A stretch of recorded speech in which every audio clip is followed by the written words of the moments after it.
நம்மில் பலருக்கும் இந்த பழக்கம் இருந்திருக்கும். தப்புன்னு தெரிஞ்சு அதை விட்டுருப்போம்.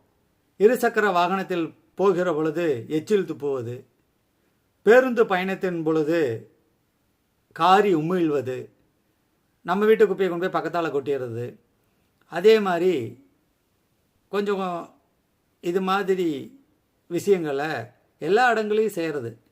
நின்றுட்டு இருக்கிற இடத்துல காரி துப்புறது, அல்லது ஒரு பொது இடங்கள் இருக்கு இல்லைங்களா, அந்த இடத்துல காரி உமிழ்வது, பேருந்து நிலையம், ரயில்வே நிலையம், இது மாதிரி நிறைய இடங்களில் இதையெல்லாம் செய்தால் சனி பகவானுக்கு ரொம்ப பிடிக்கும். அப்போ அவருடைய ஆற்றல், அவருடைய பார்வை, அவர் நம்மளோடையே இருக்கணும்னு யாரெல்லாம் விருப்பப்படுறீங்களோ அவங்களாம் இதை செய்யலாம். சனி பகவானுடைய தாக்கம் பட்டால் எவ்வளோ கஷ்டம் என்பதை உணர்வீர்கள் என்று நான் நம்புகிறேன். அதனால் இதை செய்யலாமா வேண்டாமா என்பதை